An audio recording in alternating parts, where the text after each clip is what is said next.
Next on MLR Weekly, superstar Naya Tapper, NOLA Gold owner Tim Falcon, and Rugby Morning's Coffee Break with John Fitzpatrick. Rugby Wrap-Up brought to you in part by Sheehy Auto Stores. It's easy at Sheehy. The Pig and Whistle, the world's best rugby pub. And Lean and Limber, stretching your way to a healthier lifestyle.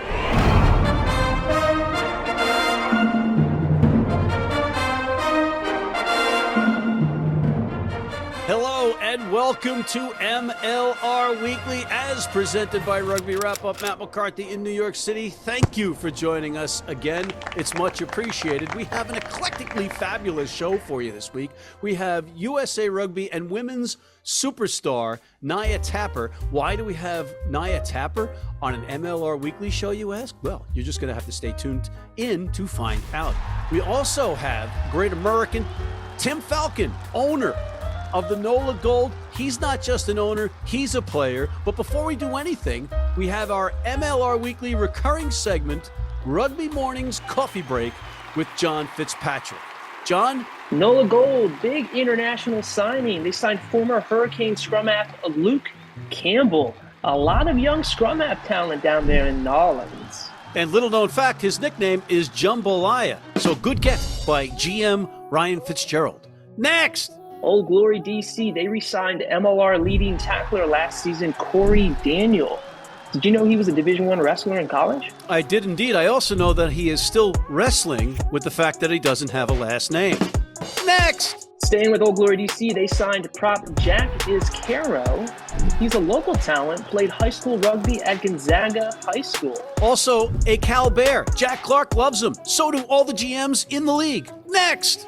How about the return of USA Eagle fullback fly half Mike Dabulis? You may recall he had season-ending injury in Week 10 against Toronto last season. So good news that he's back with Old Glory DC. My fellow Jersey boy, the Chicken Hawk, returning to his DC roost. Ironically, you can hear him say his name in our interview with Toronto's Bill Webb. Next! How about the Toronto Arrows? They sent salary cap considerations in 2023 to the Seattle Seawolves in exchange for forward Travis Larson. You may recall that Travis Larson is the older brother of New England Free Jacks captain Josh Larson. This trade may make fans of the Arrows, wait for it, quiver. Next! How about a big trade alert? The Rugby New York sent salary cap considerations in 2023 to the Seattle Seawolves in exchange for forward Brad Tucker. Brad joins his brother Will in New York. If Will and Brad's mom comes over, who will Tucker in? Next! So my question to you, Matt, is who are the Seattle Seawolves going to sign with all this salary cap room? It will not be Adam Gilchrist and Matt Giteau. Next! The Utah Warriors re-signed Lak Saya Uhila. You may know that he was the 12th player in MLR history to record 50 caps. And he didn't play on the wing, ladies and gentlemen. And that, ladies and germs, was Rugby Morning's Coffee Break with John Fitzpatrick. We'll be right back. Selling or trading in your vehicle? Sheehy makes it easy. With Easy Trade, start online or visit us in store. We want your vehicle, and we'll give you up to 125% of KBB value. It's easy at Sheehy. Sheehy.com. If you're in New York City and want to watch some great rugby, have some great food, and some great times, go to the world's best rugby pub, the Pig and Whistle on West 36th Street. Hey, we are back, and I have the honor and the pleasure of welcoming in superstar, USA star, Naya Tapper. Naya, welcome back to the program. Hi, thank you so much for having me today. Super excited to chat with you. All right, so Naya, were you happy with the fourth place finish at the Sevens World Cup? I was happy with it. I think getting top four is not a bad place to be, especially with all the changes that we went through in our training environment. Did we go there with the goal to get fourth? No, of course we went there with the goal to get first. And of course I individually went there with the goal to get first. But that didn't end up being the case. So again, not mad about it, but obviously there's some room for improvement so that we can get that gold medal. There's been some change going on while you're still the one of the constants there. So just going into this season, we came in with a new coach, Emily Bidwell, who was heavily involved in the program in a different position, but now as the head coach, that's a change that we have been dealing with, which has been probably the smoothest change out of all of them. She's been fantastic.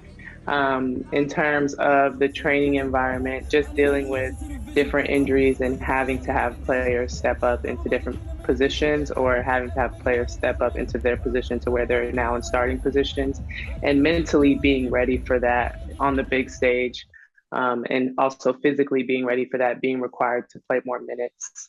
Also, just having players that are getting older and um, asking more of them because it was necessary with any changes that we had with the roster and just kind of figuring out what we want to portray when we play as the USA Rugby team. Other than the change within the Sevens team, the squad, you've got some of your colleagues that you've played with Sevens and 15s now going overseas and playing in England. Yeah. And, you know, professional rugby on a foreign shores. Does that tempt you? Because it's 15s, with where I'm at right now in my career, it does not tempt me. I'm kind of solely focused on sevens, and that's where I've been getting most of my enjoyment. So no, it doesn't. But if they ever needed me, I wouldn't hesitate to go out there and help them if that's what they needed. And all right, so let me continue with this, because you know you have people that'll argue both sides of any conversation in this country on any topic, right? And one of them is whether or not the women going over and playing professionally over in England damages or strengthens the WPL. I think that would come down to what the motive or what the purpose of the WPL is, or what they're fighting for. Because with rugby in the US, I think the main goal for any organization that is trying to operate around rugby is to make sure that the players are getting the exposure that they need worldwide, and also like the training exposure. And we're not going to get better if we limit ourselves to our borders. So I think that it's super beneficial that players are able to go and play out of the country, make money to do so, gain more experience as a rugby player, and then are able to bring all of that stuff back to the US and make us a better team. So I'm all for players being able to get as much exposure and opportunities as they can, even if they aren't in the US borders.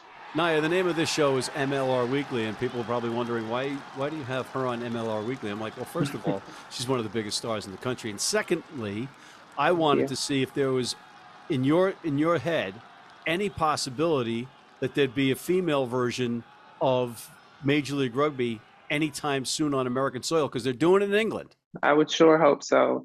I don't know what hand I can play in making that happen. If anybody does, please share it with me, because I'd love to help in assisting that. But we would love for that to be an opportunity in the US available for the female side, because I know they have it for the male side. We have PR7s, which is a new opportunity presented to us to be able to get paid to make money, but having more additional resources, more additional places to be able to go to and say, hey, I want to play and get paid for my hard work. Why not? Like, absolutely. So if that were to come to fruition, say hypothetically in the next 2 seasons or 2 years, would Naya Tapper be willing to play on one of those teams? I would definitely be interested. Whenever there's an opportunity to become more financially stable and to play the sport you love, whether it's the sevens or the 15 side, I'm always open to that. Let's go back to Premier Sevens. What's your future with that look like? I'm a huge fan of everything that they have going on at PR7s, and the past 2 seasons that they've had so far, I think, have been very beneficial to the rugby community and to the players specifically. I participated in it last season and unfortunately wasn't able to participate in it this season, even though I was planning to. But for the following seasons, I plan on participating. I want to participate. I really love what they're doing, and I want to be a part of that. All right, so what's next for Naya Tapper? So I'm getting ready for the 2022-23 sevens rugby season, which I'm super excited about. Another year in the books. Also getting ready for, I want to say Pan Ams is coming up in 2023. So that would be something that I would be working towards. Off the field, I just started a scholarship in San Diego with a youth rugby team, so I'm hoping to get that rolling and just continue working on my brand, continue spreading the word about rugby and trying to grow it in the U.S. And we can't not talk about your brand without showing your shirt. That is a great shirt. Thank you for gracing our program. Always great to see you. Thank you, Matt. Looking forward to chatting with you about the female MLR in the U.S. I can't wait. I'll line up to work with that any day of the week. Naya Tapper, thanks. We'll be right back. Been blind since I was 4. And I've never seen a beer commercial or a beer label. None of that stuff influences me. I drink beer because of the taste. And my beer's Pabst Blue Ribbon. It has the taste and the flavor. What do you think's on the label? I think there's a naked woman riding on a unicorn, jumping over fire.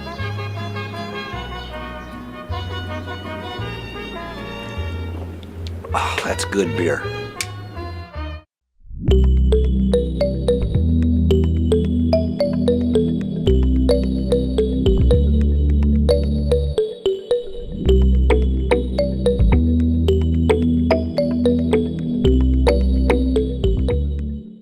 Rugby Now, delivering premier brands to players and coaches. Our quality and heritage make for a winning presentation. Your orders are guaranteed same-day shipping. Drop by our online store and follow us for exclusive content. RugbyNow.com. And we are back with Mr. Tim Falcon, owner of the New Orleans Gold, the NOLA Gold, more affectionately or more popularly known to you folks out there. But Tim, welcome to MLR Weekly. Thanks, Matt. Glad to be on board. So, Tim, you're not just an owner. You're a player, too. We were talking off camera a little bit. You're still lacing up the boots, and you're not hiding on the wing. You're playing in the front row. You know, Ryan Fitzgerald, I keep threatening. I say, look, somebody goes down, I'm ready. Put me back in there, man. All right, so my point is that you are fully engaged in rugby. You've been doing this for over 40 years, your rugby career. You have 3 boys that played, right? Yeah. Yes, sir. You coached, you've played, you've done it all. You've even been labeled, what's this? The honorable chairman of the Distinguished Field Committee. So yes. What's the acronym?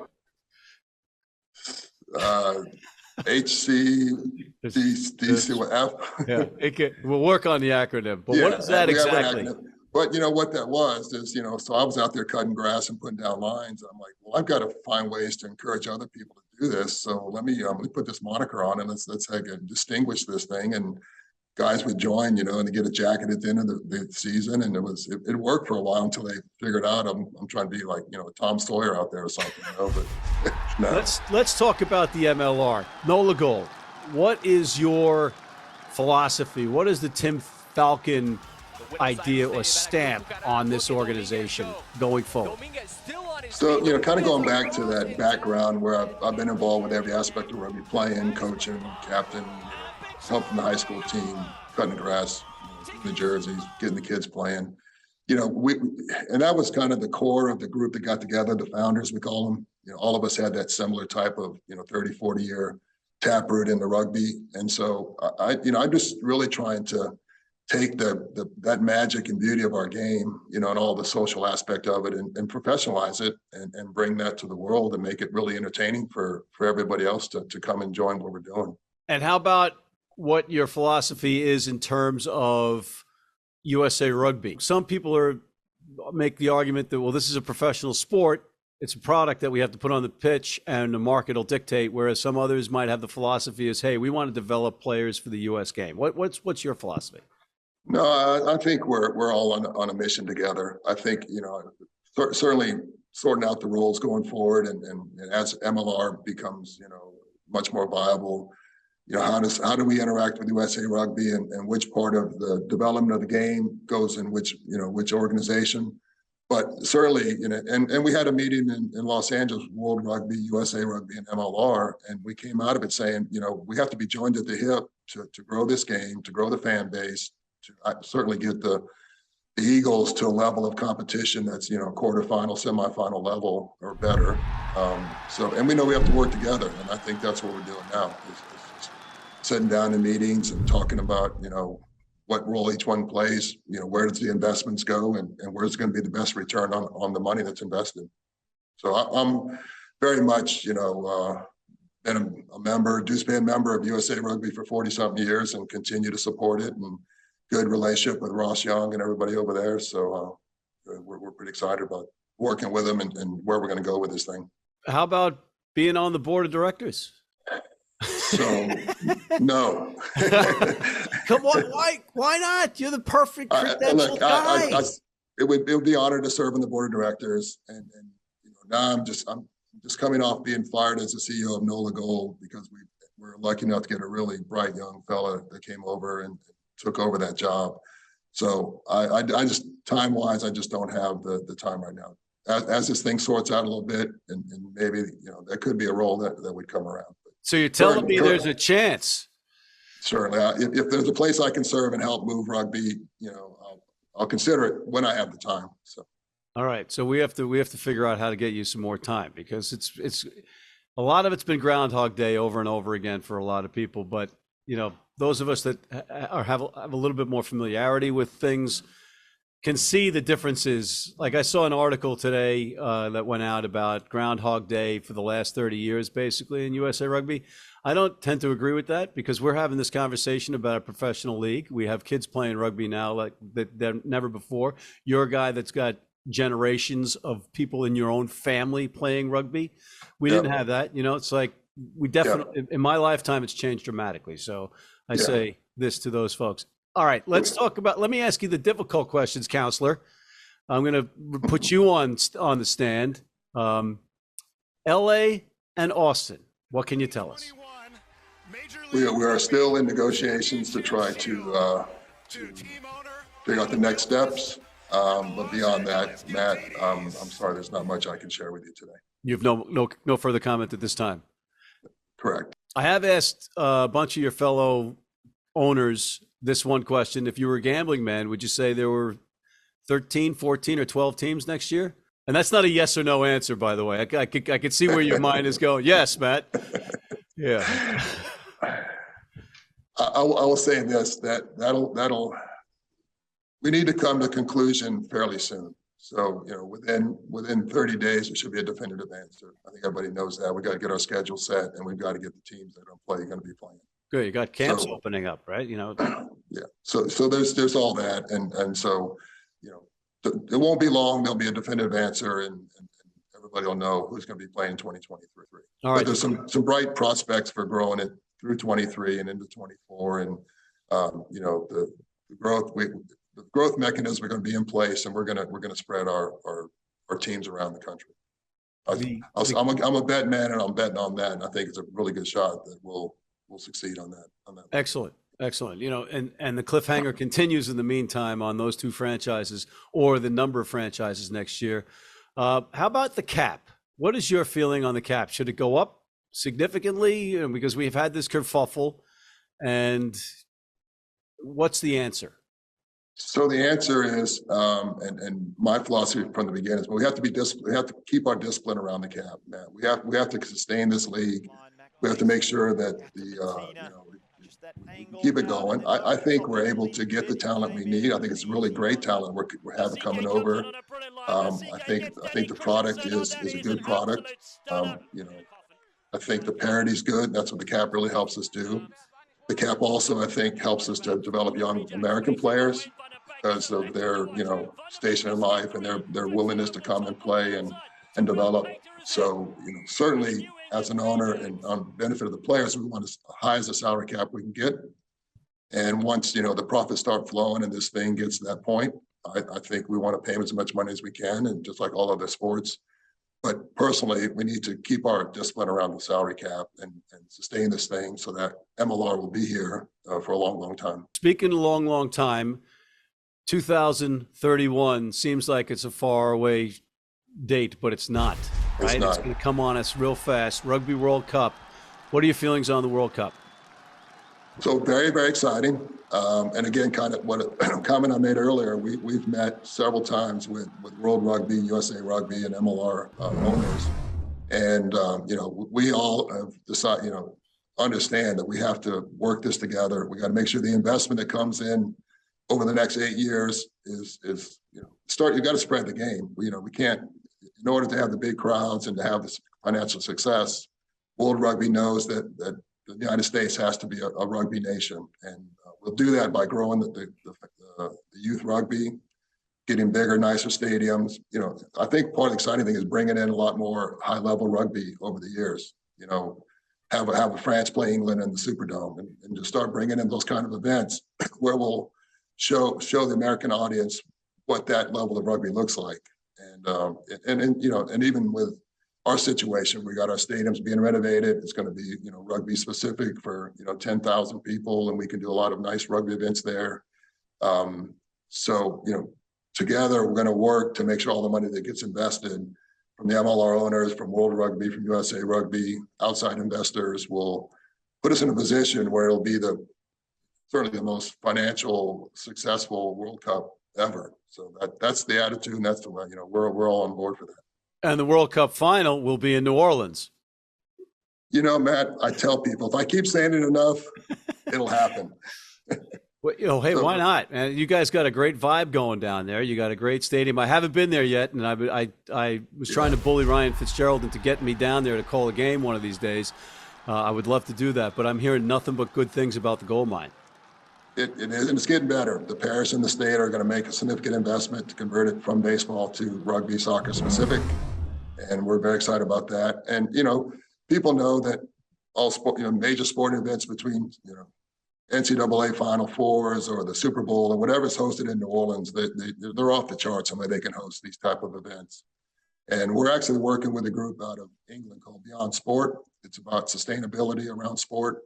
And so a lot of our thesis going forward is going to be, how do we use this investment? How do we use the World Cup final in New Orleans to change lives and make that part of the impact and the legacy of what we're going to do? So, the Greater New Orleans Sports Foundation is in the bid process. Our tourism people, it's on, our lieutenant governor knows we're going after it. So New Orleans is very serious. We certainly are, we think, the best city to host a Rugby Cup final.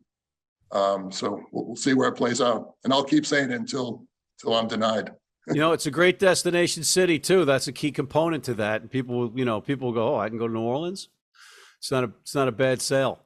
What does Tim Falcon 2022 say to Tim Falcon when they're just going into the league?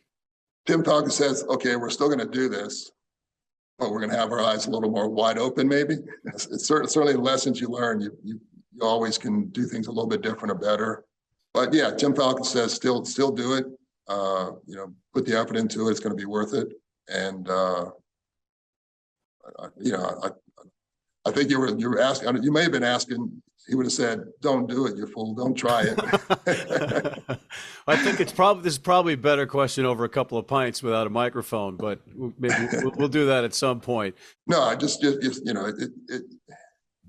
was a little bit of not really knowing what this thing was going to take, where it's going to go, because nobody had done it successfully before in the States. So I think, again, going back to the founders, they just had the courage to step up and say, we're gonna try and make this happen. And we've, the ones that are still here have doggedly kept after this. They've invested a lot of time, a lot of money, and they're passionate about it. And we need the world of rugby, USA Rugby, to support us. The rugby fans out there, get behind this. It's a great venture, and it's going to get better.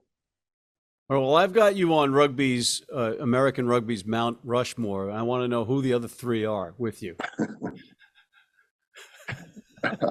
I'm not worthy to pick them out, man. I'll leave that up to you. Fair enough. And last question, preference, Tighthead or Loosehead? So, back when I played it, I still don't get it. Why does it make a difference? If you're playing Tighthead or Loosehead, what's the difference? Just a real quick funny story going back to the first time I came, my first practice at New Orleans, a Coast Guard helicopter pilot captain showed up and walked up to me and said, "I play Loosehead." said, all right, man, I'll play Tighthead. It's good. We're good. And we're still best friends. And it's Captain John Long. He's been a prop and now uncle to my kids. And so that's the story I tell about that. I'll go either way. It's okay. That's awesome. That's awesome. One of my best friends on the planet is Brian Sheehy, aka Diesel. He's a prop. He was a loosehead, and he almost dislocated my spine at training on the first. We were doing restarts. I was an undersized flanker receiving. He smashes into me as he's getting up. I said, "You okay?" He's like, "Am I okay? Am I okay?" As he's running away, "Am I okay?" And as he says, as he's running away, he realized that I was just messing with him. We're best friends. I'm the godfather to his daughter. That's rugby. And if I'd insisted I was a loosehead, we might have been enemies and not been friends like that. So, hey, exactly. I was flexible, still am. Exactly. Final thoughts, Tim. Final thoughts. We're excited. There's been bumps in the road. And obviously the LA and Austin is work we had to work through, but I would say that our organization is strong, our ownership is strong, and we have the wherewithal to get through this, and we'll weather that little storm, but we're going to be stronger and better going forward. All right. On that note, sir, we are out of time. I want to thank Mr. Tim Falcon of the NOLA Gold. I want to thank Naya Tapper of USA Rugby and Mr. John Fitzpatrick of Rugby Morning. And thank you for tuning in. Please check out our other shows, including the Rugby Odds, the College Rugby Wrap-Up. Hit that subscribe button on YouTube. And please, please, please join our American Red Cross Blood Donor Team.